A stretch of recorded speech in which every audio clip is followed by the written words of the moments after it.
Olá, meus amigos. Então vamos agora à segunda parte do vídeo, no qual eu estou fazendo uma abordagem da obra de dois intelectuais brasileiros que se ocuparam dos escritos de Machado de Assis, que se ocuparam da obra de Machado de Assis. Dois intelectuais que foram muito ligados ao comunismo brasileiro, dois marxistas, o primeiro dos quais, Otávio Brandão, que eu tratei no vídeo anterior, e Astrogildo Pereira, que eu vou agora tratar nesse vídeo. No vídeo anterior eu fiz uma introdução geral à vida e obra de Machado de Assis, muito sinteticamente, e falei a respeito do livro O Niilista Machado de Assis, de Otávio Brandão. Nesse vídeo agora eu vou me ocupar então do livro de Astrogildo Pereira, Machado de Assis, né? Machado de Assis, como eu disse, alguns apontamentos, né? Machado de Assis, como é que é o nome do livro mesmo? Machado de Assis, Ensaios e Apontamentos Avulsos. Então eu vou agora retomar a leitura do texto que eu estava aqui, que eu li até a primeira parte do vídeo. Então vamos lá. Nessa segunda parte, então, eu começo com um capítulo sobre Machado de Assis e a estrutura social do segundo reinado em Astrogildo Pereira. Perfil biográfico do Astrogildo. Astrogildo Pereira nasceu em Rio Bonito em 8 de outubro de 1890, na cidade do Rio de Janeiro, e morreu na mesma cidade em 20 de novembro de 1965. Foi um dos mais importantes intelectuais marxistas do Brasil e um dos fundadores do Partido Comunista Brasileiro, PCB. Sua trajetória de vida combina militância política, engajamento intelectual e uma forte atuação como crítico literário e ensaísta. Com uma obra vasta e uma visão crítica aguçada, tornou-se uma referência fundamental nos estudos sobre o pensamento marxista no Brasil, além de ter realizado importantes análises sobre Machado de Assis e a literatura nacional. Filho de uma família modesta, iniciou sua formação escolar em Niterói e logo desenvolveu um forte interesse pela literatura, pela política e pela filosofia.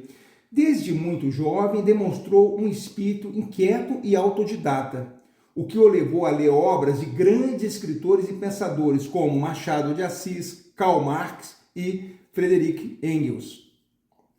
Nas primeiras décadas do século XX, Astrogildo envolveu-se ativamente no meio intelectual e jornalístico do Rio de Janeiro, colaborando em diversos periódicos. Sua formação política foi se consolidando nesse período em meio a leituras de textos socialistas e contatos com intelectuais engajados.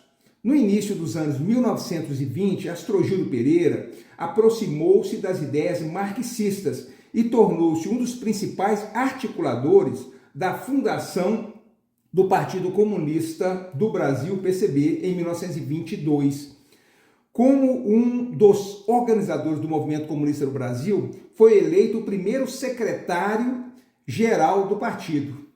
Durante a década de 1920, Astrogildo trabalhou intensamente na estruturação do PCB, defendendo a necessidade de um partido operário, disciplinado e alinhado à Terceira Internacional, a Organização Comunista Internacional liderada pela União Soviética. No entanto, sua posição política e intelectual muitas vezes o colocou em conflito com setores mais ortodoxos do partido, que adotavam uma postura de maior submissão às diretrizes de Moscou. Na década de 1930, com a ascensão do stalinismo no PCB, Astrogildo foi afastado da direção do partido.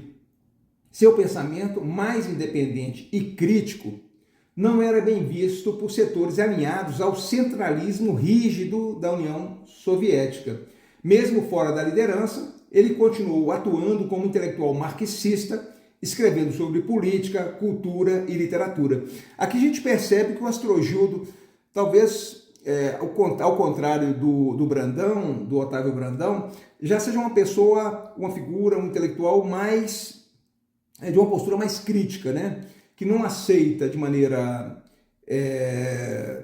vamos dizer, inconteste, né? Todas aquelas diretrizes que chegavam ao Brasil oriundas da União Soviética, né? Então já essa postura dele de maior independência, de maior senso crítico, o coloca em rota de colisão muitas vezes com essa direção desse partido, né? Então, continuando aqui. Astrogildo também se destacou por sua defesa de uma literatura engajada, que refletisse as contradições sociais do Brasil. Ao longo de sua vida, escreveu ensaios sobre diversos escritores e temas culturais, sempre buscando articular a literatura com as questões políticas e sociais do país. Mesmo afastado da liderança política, Astrogildo Pereira nunca abandonou sua militância intelectual. Durante as décadas de 1940 e 1950, colaborou com publicações de esquerda e continuou estudando a literatura e a história do Brasil. Sua produção ensaística e sua atuação no campo das ideias contribuíram para consolidar um pensamento marxista próprio no Brasil, menos dogmático e mais aberto ao debate. Há um fato curioso a seu respeito, que o liga ao bruxo do Cosme Velho desde a juventude: a visita a Machado de Assis em seu leito de morte.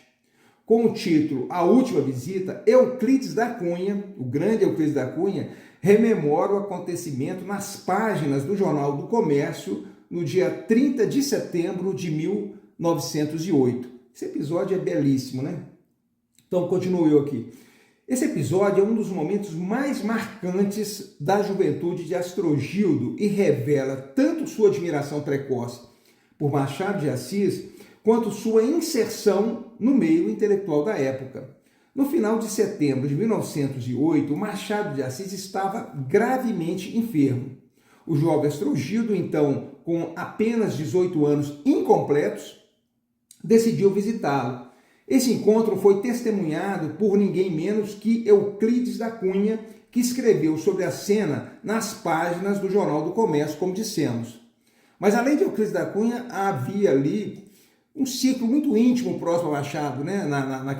naquela casa ali à espera do desenlace final na vida de Machado de Assis, né? José Veríssimo e muitos outros, que eu não vou me lembrar aqui nesse momento, mas havia ali um cenáculo ali em torno do Machado, velando-lhe já precocemente ali a sua vida, né? E aquele momento em que ela estava prestes a mergulhar exatamente no desconhecido, né? Euclides descreveu a visita com sensibilidade lírica, destacando a imagem do mestre Machado de Assis em seu leito de morte, cercado de admiração e respeito. Eu vou ler um trecho, então, do texto publicado no dia 30 de setembro de 1908, né, um texto no qual Euclides da Cunha vai retratar essa cena, essa visita desse jovem Astrogildo a Machado de Assis no seu leito de morte. Então, abro aspas aqui para Euclides. Na noite em que faleceu Machado de Assis, quem penetrasse na vivenda do poeta em Laranjeiras não acreditaria que estivesse tão próximo o triste desenlace da sua enfermidade. Na sala de jantar, para onde dizia o quarto do querido mestre, um grupo de senhoras, ontem meninas que ele carregava nos braços carinhosos, hoje nobilíssimas mães de família, comentavam-lhe os lances encantadores da vida e reliam-lhe antigos versos, ainda inéditos, avarentamente guardados nos álbuns caprichosos. As vozes eram discretas, as mágoas apenas rebrilhavam nos olhos marejados de lágrimas, e a placidez era completa no recinto onde a saudade glorificava uma existência antes da morte. E o Anônimo Juvenil, vindo da noite, aqui eu cortei uma parte, já vou direto, né? Quem quiser ler esse texto, você pode encontrá-lo facilmente na internet, jogando lá, né? A frase, a última visita, Euclides da Cunha, né? É um texto mais longo, eu vou me restringir aqui agora à parte final, na qual ele vai falar do Astrogildo Pereira sem nominar-lhe, sem dar o nome que só será conhecido posteriormente. Então ele vai dizer, continua aqui Euclides, e o Anônimo Juvenil, vindo da noite, foi conduzido ao quarto do doente. Chegou. não disse uma palavra. Ajoelhou-se, tomou a mão do mestre, beijou-a num belo gesto de carinho filial.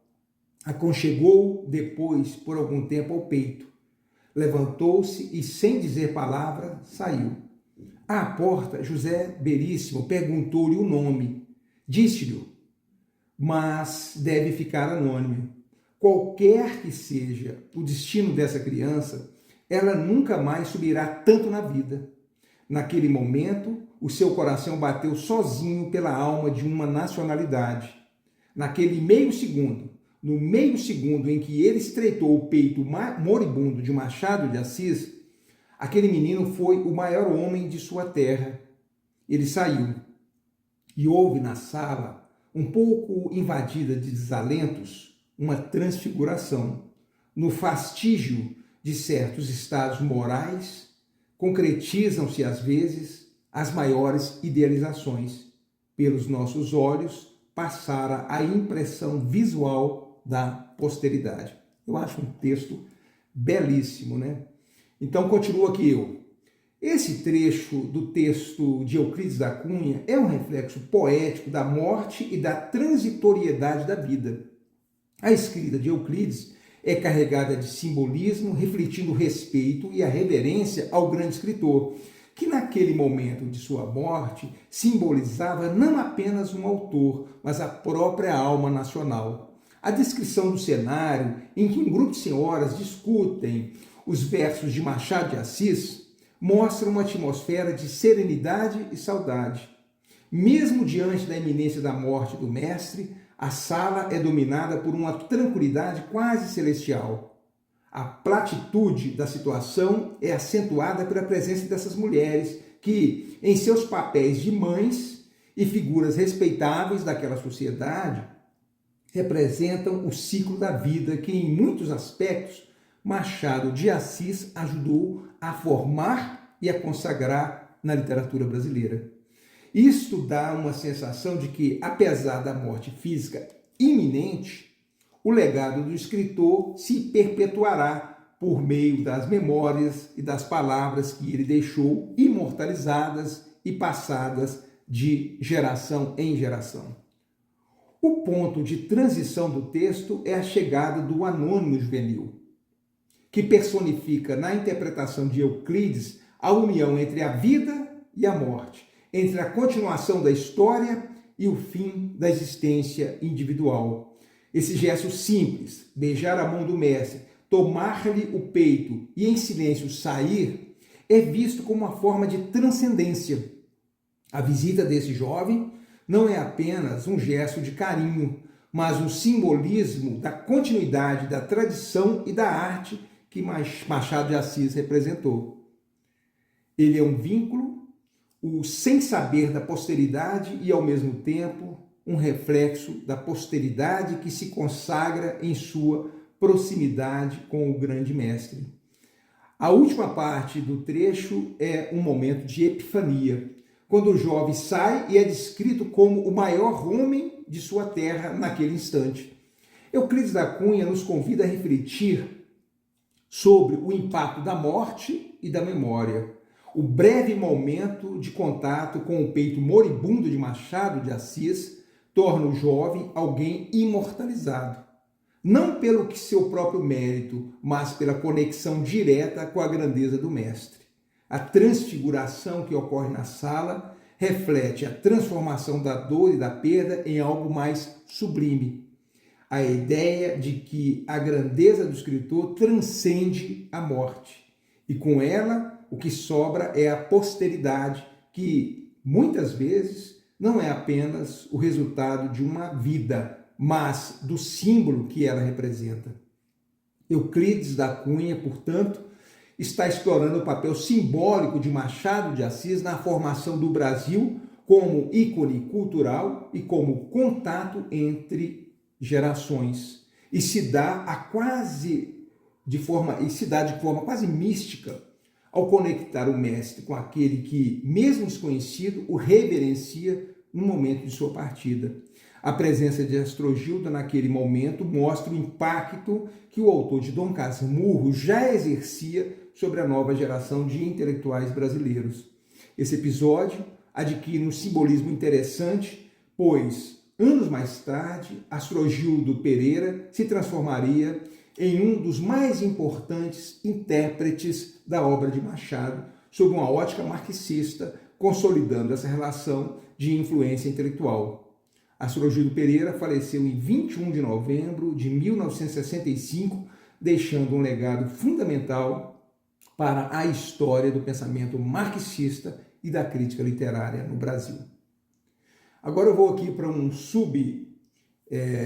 texto aqui dentro desse texto. Eu falo de Machado de Assis vistos pelos olhos de Astrogildo. Agora eu vou entrar realmente fazer algumas incursões aqui pela obra de Astrogildo Pereira, né? Esse livro no qual ele dedica vários textos que foram reunidos a estudar vários também aspectos da obra machadiana, né? Astrogildo Pereira, em sua interpretação da obra machadiana, no mais das vezes em antagonismo com aquela de Brandão, adota em seu livro Machado de Assis, Ensaios e Apontamentos Avulsos, uma abordagem mais equilibrada e mais benfazeja da obra desse singular representante da literatura brasileira. Embora também enxergue em Machado um crítico da elite imperial, Astrogildo vê nele um autor que, mesmo sem se engajar diretamente na política, captou, com aguda sensibilidade, as estruturas sociais do Brasil oitocentista. Diferentemente de Brandão, que enfatiza o niilismo e a aparente ausência de perspectivas de transformação na obra machadiana, Astrogildo destaca a maneira como Machado registrou com sutileza e complexidade os conflitos de classe, as relações sociais e o conservadorismo da elite brasileira. Para ele, a ironia machadiana não é simplesmente resignada, mas revela os mecanismos de dominação e ideologia no Brasil do Segundo Reinado. Astrogildo sugere que a literatura de Machado, ao desvelar os limites do liberalismo oligárquico brasileiro, contribui para uma consciência crítica da realidade nacional, ainda que de forma indireta. Sua leitura aproxima Machado de Assis de outros grandes realistas do século XIX, como Balzac e Flaubert, cuja obra, apesar de não revolucionária, fornece elementos essenciais para a análise materialista da sociedade. Ao tratar da obra de Machado de Assis, Astrogildo não apenas exalta a genialidade do autor, mas o insere dentro de um panorama histórico e social mais amplo, caracterizando-o como um escritor que, com seu olhar afiado, refletia as contradições e os conflitos da sociedade brasileira do século XIX. Para Astrogildo, Machado não era apenas observador da realidade, mas alguém que, por meio de suas personagens e enredos, revelou de maneira sutil e complexa as estruturas de poder que perpassavam o Brasil imperial. Em sua interpretação, Astrogildo sublinha a maneira pela qual Machado foi capaz de extrair da vida cotidiana as contradições do sistema social e político. Para o crítico, Machado não seria apenas um autor preocupado com a forma literária, mas um escritor comprometido com a denúncia da desigualdade e da hipocrisia, como se vê em obras como Dom Casmurro, onde a moralidade e os valores da elite carioca são postos em questão, ou em Memórias Póstumas de Brás Cubas, em que a ironia e a crítica social são fundamentais para a compreensão da obra. A crítica marxista de Astrogildo enfatiza que a obra de Machado não se limita a um retrato da decadência da sociedade, mas também ilumina as dinâmicas de opressão que sustentam essa estrutura. Astrogildo interpreta, por exemplo, as atitudes de seus personagens, como Bentinho e Brás Cubas, como representações das classes dominantes que, imersas em seu egoísmo e suas questões pessoais, acabam ignorando as questões estruturais e as injustiças do sistema social.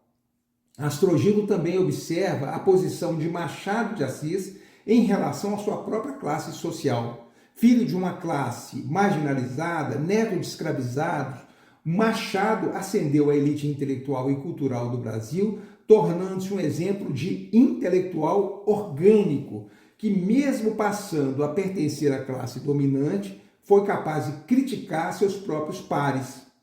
Essa tensão entre sua origem e seu status social é, para Astrogildo, um dos elementos chaves para entender a complexidade das obras de Machado.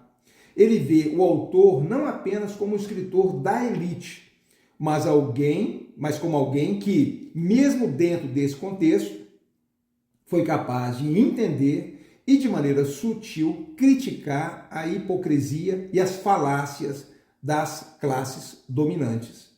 Um dos principais méritos de Astrogildo foi a sua capacidade de reinterpretar a obra machadiana à luz de uma perspectiva crítica e social, mostrando que, mais do que simples expressão estética, as obras de Machado de Assis são profundamente políticas, refletindo as complexas relações de classe, poder e ideologia que permeiam a sociedade brasileira.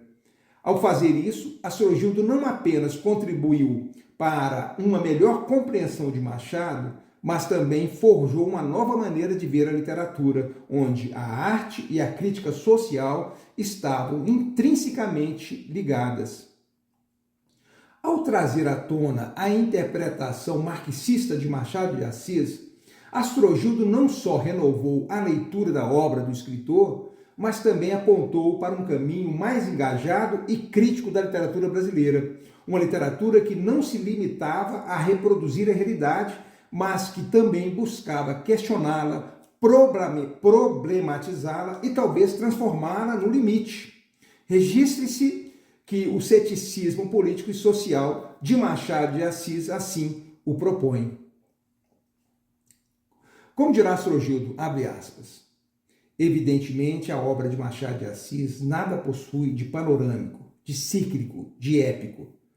Não há nela nenhuma exterioridade de natureza documentária, nenhum sistema rapsódico ou folclórico, nenhum plano objetivo elaborado de antemão.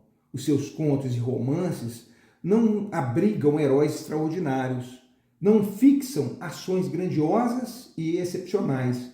Eles são construídos com o material humano mais comum e ordinário, com as miudezas e o terra-terra da vida vulgar de todos os dias. Mas que poderosa validade vibra, ou melhor, mas que poderosa vitalidade vibra no interior da gente que povoa os seus livros. É a gente bem viva, barões e coronéis, citadinos e provincianos, nhonhôs e nhaiás, escravos e mucamas, deputados e magistrados, médicos e advogados, rendeiros e comerciantes, padres e sacristães, empregados e funcionários, professores e estudantes, agregados e parasitas, atrizes e costureiras, e as donas de casas, e as moças namoradeiras, e as viúvas querendo casar de novo. Gente que se move, que se agita, que trabalha, que se diverte, que se alimenta, que dorme, que ama, que não faz nada, que morre. Gente rica, gente remediada, gente pobre, gente feliz e gente desgraçada. Toda a inumerável multidão de gente bem brasileira que vai empurrando o Brasil para frente, avançando em zigue-zague, subindo montanhas e palmilhando vales, ora sendo puxada pelo famoso carro da história. Astrogildo Pereira, 1959, fecha aspas. O trecho reproduzido oferece uma reflexão profunda sobre a obra de Machado de Assis, destacando suas características de realismo, simplicidade e profundidade na representação do ser humano. A ideia central é que a obra machadiana se distancia dos grandes épicos e panoramas históricos, pois não busca retratar grandes heróis ou ações extraordinárias. Em vez disso, ela mergulha nas minúcias da vida cotidiana, nas figuras comuns e muitas vezes banais que constituem a sociedade brasileira de seu tempo. O que se percebe no trecho destacado da interpretação de Astrogildo é uma tentativa de evidenciar a grandeza das histórias de Machado, não pela grandiosidade das ações, mas pela força vital das personagens que as habitam. Essas personagens, descritas por Astrogildo de maneira quase enciclopédica, são a representação da pluralidade social e das contradições que permeiam a sociedade brasileira. Dos barões às mucamas, de médicos a parasitas, Machado de Assis constrói um vasto painel humano que retrata não só a classe dominante de então, mas também os mais humildes, os marginalizados e todos os segmentos que formam a complexa teia social do Brasil oitocentista. Astrogildo também destaca a poderosa vitalidade que emana desses personagens, revelando que a força de Machado de Assis está em como ele capta a vida nas suas formas mais cotidianas e às vezes triviais.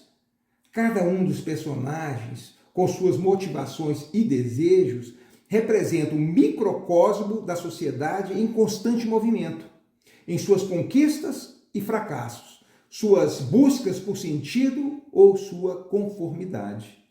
Isso está particularmente refletido na diversidade de tipos sociais e comportamentos descritos, que vão desde o rico até o pobre, passando por uma vasta gama de espécies e experiências humanas.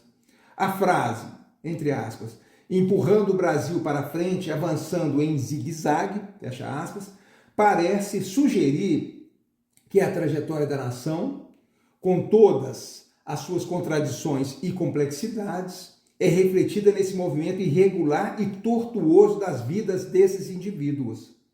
Não se trata de um processo linear ou épico, mas de um avanço lento, muitas vezes desordenado, feito também de recuos e é como se as ações e as decisões das pessoas, por mais simples que sejam, fossem os verdadeiros motores da história, embora sem um rumo claro e definido.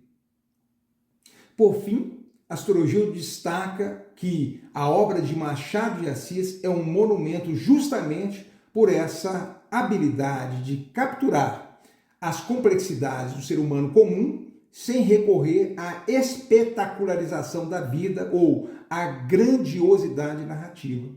O autor, portanto, eleva o trivial e a riqueza da vida cotidiana, mostrando que, mesmo nos aspectos mais simples da existência, há uma imensa vitalidade e profundidade.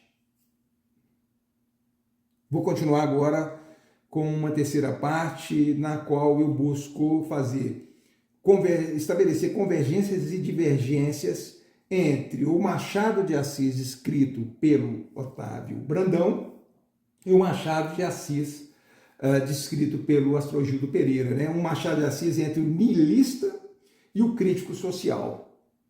O contraste entre as interpretações de Otávio Brandão e Astrogildo Pereira sobre a obra de Machado de Assis revela uma profunda divergência no que diz respeito à função política da literatura e ao papel do escritor na vida social e política do país. Ambos os marxistas, embora reconheçam em Machado de Assis uma visão crítica e um olhar aguçado sobre as estruturas de poder no Brasil imperial, têm abordagens diferentes quanto ao tipo de compromisso que a literatura deve ter com a transformação social. Essas divergências podem ser analisadas a partir de algumas nuances centrais nas suas leituras.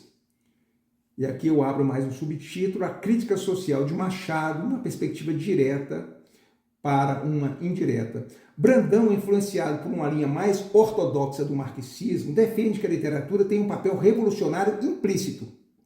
Para ele, o escritor deve se comprometer de forma direta com a luta de classes, apontando claramente as saídas para as injustiças sociais que expõe. Ele vê em Machado de Assis um autor que, ao fazer uma crítica à sociedade imperial, não oferece uma perspectiva de mudança e de mobilização para a transformação social. Brandão acusa Machado de niilismo, isto é, de uma postura passiva diante das contradições sociais, pois o autor não propõe uma alternativa concreta à estrutura de poder que denuncia. Esse niilismo, para Brandão, seria um sinal de falta de compromisso com o movimento revolucionário que o Brasil e o mundo necessitavam naquele momento histórico. Por outro lado, Astrogildo Pereira adota uma postura mais sutil e complexa ao analisar a obra de Machado. Em sua leitura, o escritor não precisa ser diretamente militante ou propor soluções concretas para ser um crítico ou subversivo. Astrogildo valoriza a crítica indireta de Machado, considerando-a profundamente estratégica, pois ao revelar as contradições sociais de seu tempo, o autor forneceria ao leitor as ferramentas necessárias para a compreensão crítica da realidade. Astrogildo não compartilha dessa visão absenteísta atribuída a Machado por Brandão. Para Astrogildo, a crítica de Machado está nos detalhes, nas entrelinhas, nas ironias, nas contradições que ele expõe de forma sutil, não necessariamente apresentando ou apontando um caminho fácil ou imediato para a mudança, mas ajudando a formar uma consciência crítica que poderia, a longo prazo, quem sabe, impulsionar a transformação social da sociedade, na qual, como cético, talvez Machado nem acreditasse. Vejamos uma passagem de um dos textos recolhidos do livro de Astrogildo dedicado a Machado. Aqui eu vou pensar mais um trecho dessa obra do Astrogildo sobre Machado de Assis. Então, abre aspas aqui para Astrogildo nesse livro de 1959. Alguém opinou algum dia que Machado de Assis era um escritor alheio à vida política e social do tempo em que viveu e realizou sua obra. O absenteísmo machadiano, proclamado com ênfase, ganhou foros de verdade indiscutível. Foi, como tal, repetido 1 e 1000 vezes e acabou por prevalecer no consenso geral durante muitos e muitos anos. Tornou-se uma opinião rotineira, ideia feita, lugar comum, quase preconceito que se instalou comodamente na crítica e até na história da literatura, além de outras razões, porque vinha servir a certas concepções, segundo as quais o absenteísmo em arte é precisamente a suprema virtude do artista. Hoje, porém, o suposto absenteísmo machadiano, condenado por uns e louvado por outros, é coisa a que ninguém mais se apega, a não ser por preconceito. Críticos e intérpretes mais recentes, principalmente Brito Broca e Raimundo Magalhães Júnior, demonstraram de forma definitiva que semelhante absenteísmo é uma suposição gratuita que os textos do escritor desmentem de ponta a ponta. Fecha aspas. Astrogildo, nesse trecho selecionado, faz uma revisão crítica sobre a ideia outrora amplamente aceita e patrocinada por Brandão de que Machado de Assis seria um escritor alheio às questões políticas e sociais de seu tempo. Esse absenteísmo machadiano, antes entendido como um afastamento intencional dos debates sociais e políticos, foi tanto criticado quanto exaltado, dependendo da perspectiva de quem analisava sua obra. Contudo, estudiosos apontados por Astrogildo Pereira como Brito Broca, Raimundo Magalhães Júnior, aos quais há que se acrescentar autores contemporâneos como John Gladstone, Sidney Chalub, refutaram essa interpretação, demonstrando que Machado, ao contrário, tinha um olhar aguçado para a realidade brasileira do século XIX, expressando críticas profundas por meio da ironia, do ceticismo e da sutileza da sua prosa. Sua literatura, longe de ser indiferente ao contexto, reflete e questiona as estruturas sociais, as relações de poder e as contradições da elite brasileira. O próprio Astrogildo Pereira, com sua formação marxista, percebe em Machado um escritor que, embora não tenha feito militância política explícita, expôs de forma brilhante as mazelas da sociedade escravocrata e as ilusões do nascente liberalismo brasileiro. Essa reinterpretação coloca Machado de Assis não como um autor alienado, mas sim como um observador crítico de seu tempo e que utiliza estratégias sofisticadas para driblar censuras e alcançar uma crítica mordaz e incisiva. Em outro trecho pensado de sua obra, diz Astrogildo, abre aspas, sob certos aspectos, e exatamente em sua obra de ficção, define Machado de Assis o problema da escravidão com invulgar acuidade sociológica, ao traçar a linha de relação que dividia objetivamente a sociedade brasileira em duas classes fundamentais, senhores e escravos, com as suas consequências e repercussões de ordem subjetiva, inclusive no plano moral. Brito Broca salienta esse aspecto da posição anti-escravista do autor de Brás Cubas, referindo-se especialmente à passagem do romance em que o romancista, como romancista, que refletia e criticava em sua obra a realidade social do seu tempo, retrata e põe a nu a marcada personalidade do rico senhor Contrim, antigo contrabandista de escravos. Fecha aspas. O trecho destaca um dos aspectos mais sutis e sofisticados da crítica social de Machado de Assis, sua abordagem da escravidão no Brasil. Embora muitas vezes acusado de não tratar diretamente da questão, Machado soube expor com grande acuidade sociológica e literária a estrutura de uma sociedade de classes brasileira, dividida entre senhores e escravos, e os reflexos morais e subjetivos dessa realidade. A menção ao personagem Cotrim, de Memórias Póstumas de Brás Cubas, é emblemática. Como ex-contrabandista de escravos que se torna um respeitável cidadão, ele encarna a hipocrisia da sociedade brasileira, da sua elite, que se beneficiava do sistema escravocrata enquanto mantinha uma fachada de moralidade. Machado, com sua ironia refinada, expõe o cinismo dessa classe dominante, revelando as contradições de uma sociedade que se sustentava na exploração, mas que procurava se justificar sob o verniz das convenções sociais. Brito Broca, trazida a nós pelas mãos de Estrogildo, salienta esse aspecto da obra machadiana, mostrando como o escritor, sem fazer panflaterismo, sem ser panfletário, como reivindica Brandão, teceu uma crítica contundente ao regime escravista e suas implicações na subjetividade dos indivíduos. Dessa forma, Machado de Assis se alinha, à sua maneira, aos grandes intérpretes do Brasil, ao diagnosticar com precisão as dinâmicas de poder e opressão que marcaram seu tempo. Continuando aqui. Nossa, ainda faltam algumas páginas. Eu estou aqui na página 17 de 20, né? Um subtítulo aqui que eu dei. A natureza do niilismo em Machado de Assis.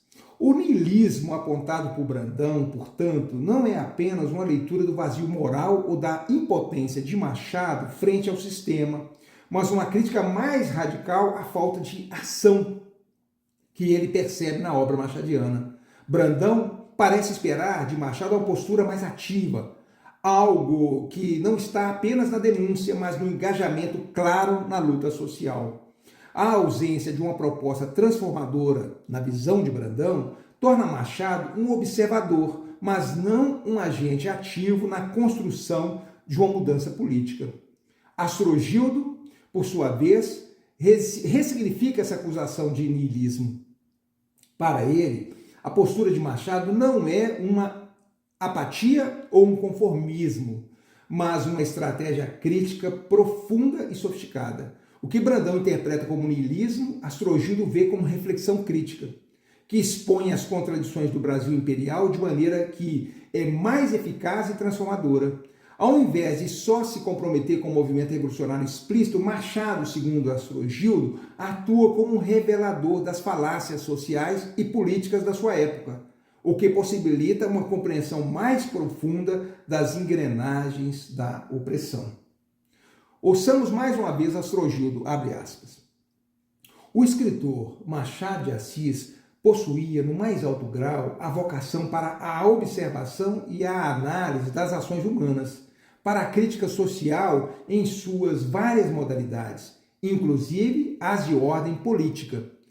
E daí o seu interesse pelos negócios públicos em geral, o que o leva a acompanhar de perto tudo quanto incidisse sobre a situação do país, os rumos do nosso progresso material e espiritual, as condições de vida do nosso povo, em suma, atento a tudo quanto pudesse influir nos destinos da pátria. Fecha aspas, Astrogildo.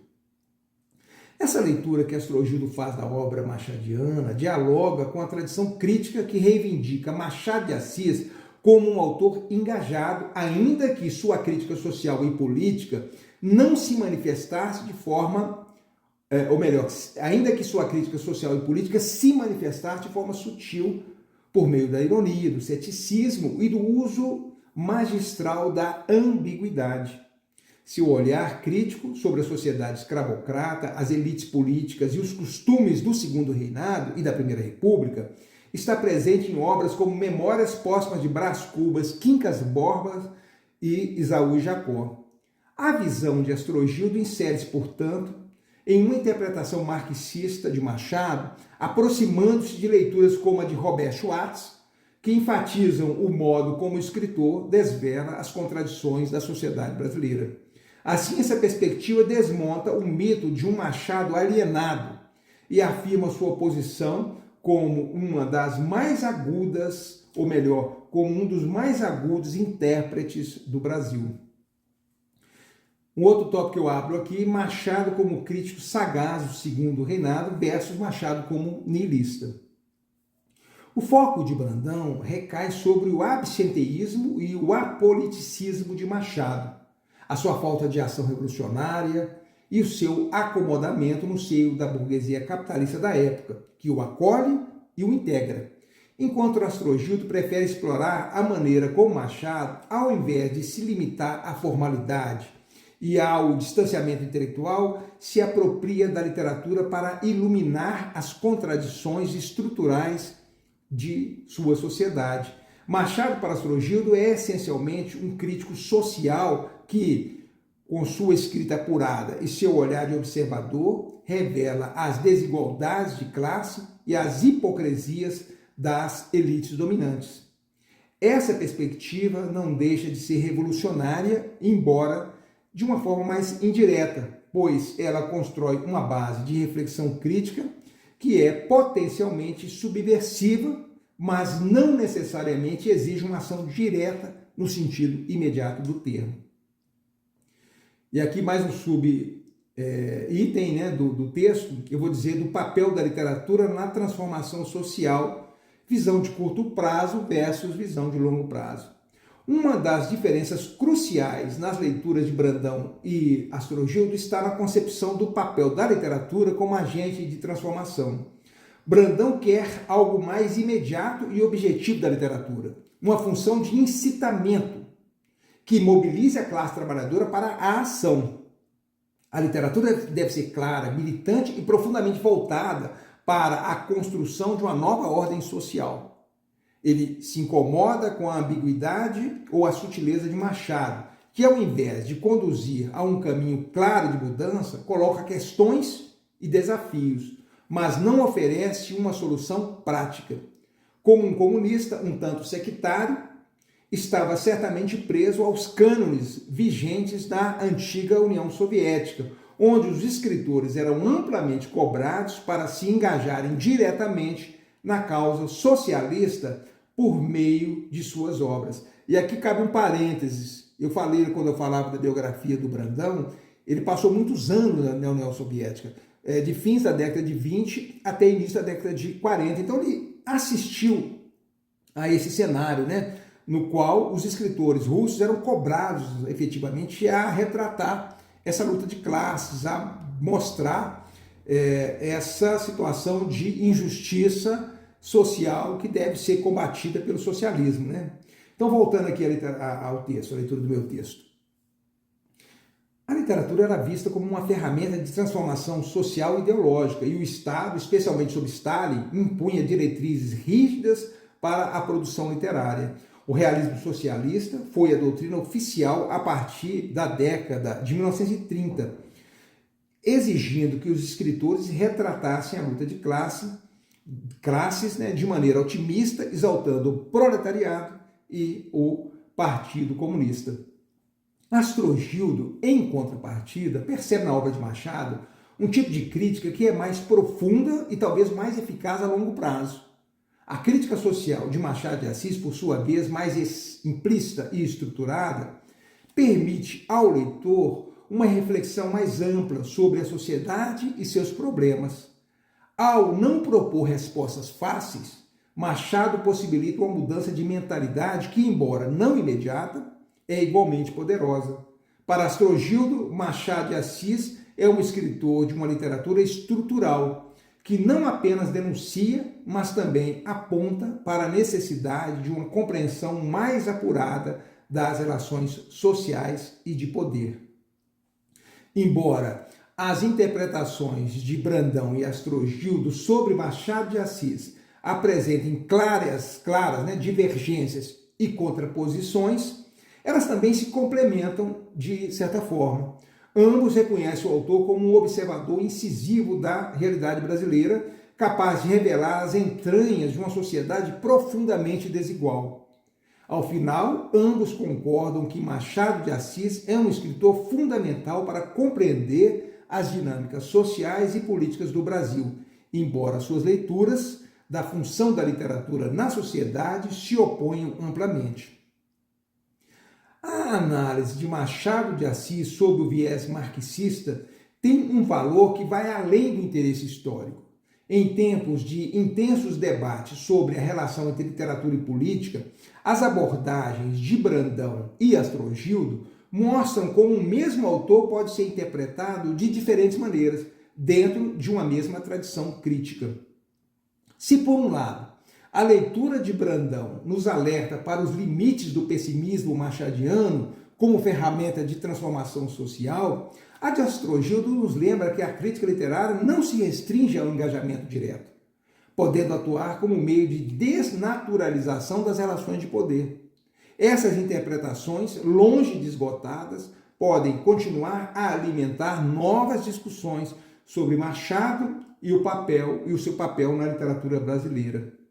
E agora, a título de conclusão, eu falo o seguinte: a leitura marxista de Machado de Assis, proposta por Otávio Brandão e Astrogildo Pereira, demonstra como a literatura pode ser um campo fértil para disputas ideológicas e diferentes interpretações dentro de uma mesma tradição, no caso aqui o marxismo. Se Brandão vê em Machado um niilista incapaz de propor alternativas, Astrogildo reconhece nele um crítico arguto das estruturas sociais do Brasil imperial. A justa posição dessas leituras não apenas ilumina aspectos distintos da obra machadiana, mas também revela os desafios e possibilidades do marxismo como método de análise literária. A riqueza de Machado, nesse sentido, reside exatamente na complexidade de sua obra, que continua a provocar leituras múltiplas, eu poderia dizer, e a desafiar qualquer tentativa de reduzi-lo a uma única chave interpretativa. Finalmente, então, chega aqui ao final dessa longa leitura, essa segunda parte já ficou bastante estendida, Certamente poucos terão fôlego para acompanhar esse vídeo até o fim, apesar de eu desejar isso ardentemente. Digam aí o que vocês acharam do vídeo, nos comentários. Eu gosto sempre de me deparar com eles, com críticas, com sugestões, com elogios também, Então, o que vocês acharam dessas duas leituras? Em alguns aspectos, ou melhor, na maior parte dos aspectos, são leituras que se contrapõem, mas que em algum aspecto também são leituras que se coadunam, que se complementam. Então aqui eu quis trazer para vocês duas obras desses dois importantes nomes do pensamento político brasileiro e espero que tenha valido de alguma forma para chamar-lhes a atenção para esse tema. Um abraço, muito obrigado e até o próximo vídeo.